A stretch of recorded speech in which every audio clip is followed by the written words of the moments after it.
दोस्तों अभी आपको पता होगा हमारे देश के प्रधानमंत्री नरेंद्र मोदी लाओस दौरे पर गए हुए हैं और मैंने आज सुबह आपको बताया था लाओस में पीएम मोदी का ग्रैंड वेलकम हुआ। गायत्री मंत्र और हिंदी भाषा में उनका अभिवादन किया गया। लाओस पहुंचे प्रधानमंत्री को गार्ड ऑफ ऑनर से भी सम्मानित किया गया। लेकिन उनके इस लाओस दौरे के दौरान पीएम मोदी ने इजराइल ईरान जंग पर और जो दुनिया भर में तनाव चल रहे उन पर क्या कहा, जरा देखिए इस खबर में थोड़ा विस्तार से। दोस्तों आपको पता होगा पिछले कुछ दिनों से इजराइल ईरान के बीच तनाव और ज्यादा बढ़ता जा रहा है। इसी बीच खबर है कि अब इस तनाव के बीच रूस के राष्ट्रपति व्लादिमीर पुतिन से भी मिलेंगे ईरानी राष्ट्रपति। दुनिया भर के कई अंतर्राष्ट्रीय नेताओं से मुलाकात का दौर चल रहा इन दोनों देशों के प्रमुख राजनेताओं के बीच। आपको पता होगा पीएम मोदी ने भी हाल ही में कुछ महीने पहले ही इजराइल ईरान दोनों देशों के प्रमुख राष्ट्रपति वगैरह से प्रधानमंत्री से मुलाकात की थी और ये युद्ध दिनों दिन बढ़ता जा रहा। यूं लग रहा मानो कि कहीं तीसरा विश्व युद्ध ना छिड़ जाए। देखिए आप, इजराइल ने बेरूत पर एक और एयर स्ट्राइक की अभी कुछ ही देर पहले। इसमें 22 लोगों की और जान चली गई। यूएन की एक इमारत पर भी हमला हुआ। सऊदी कतर बोले कि ईरान पर अटैक के लिए एयर स्पेस नहीं खोलेंगे हम। इजराइल ने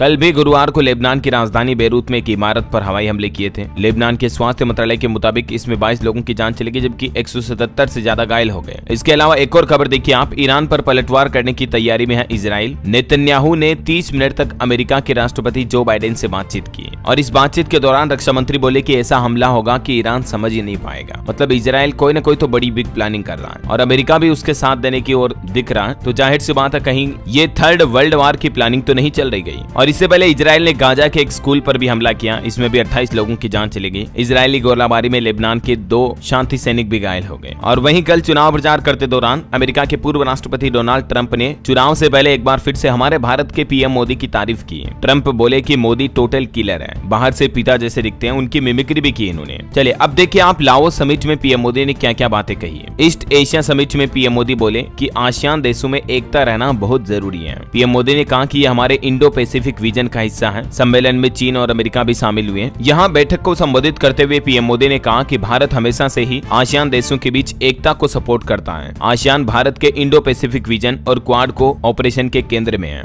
पीएम मोदी ने यूरेशिया और पश्चिम एशिया में शांति लाने का आह्वान किया और कहा कि ये युग युद्ध का नहीं है। पीएम ने कहा कि ये 21वीं सदी भारत और आसियान देशों की सदी है। ये टेक्नोलॉजी का, विकास का, तरक्की करने का युग है, युद्ध करने का नहीं। वाकई में दुनिया के अंतर्राष्ट्रीय मंच पर प्रधानमंत्री ने बहुत ही शानदार संदेश दिया, शांति बनाए रखने की अपील की। पीएम ने इस आसियान भारत सम्मेलन में कहा कि हम शांति प्रिय देश हैं, एक दूसरे का सम्मान करते हैं, लड़ाई झगड़ा हमें पसंद नहीं है। तो जरूर कुछ न कुछ अंतर्राष्ट्रीय लेवल पर प्रधानमंत्री के इस मैसेज का इम्पैक्ट जाना चाहिए। बाकी देखते दोस्तों इस सम्मेलन के बाद ईरान इजराइल जंग पर क्या प्रभाव देखने को मिलता है। ये आज की कुछ अंतर्राष्ट्रीय न्यूज अपडेट थी। उम्मीद आपको जरूर जानने मिली होगी। वैसे आप भारत के कौन से राज्य में, कौन से जिले में रहते हैं, कमेंट करके बताइए मुझे। और बाकी इस वीडियो को लाइक और शेयर करना, DLS न्यूज चैनल को सब्सक्राइब करके बेल आइकन जरूर दबा देना रोजाना ऐसी इन्फॉर्मेटिव काम की खबरें देखते रहने के लिए। जय हिंद, जय भारत, वंदे मातरम।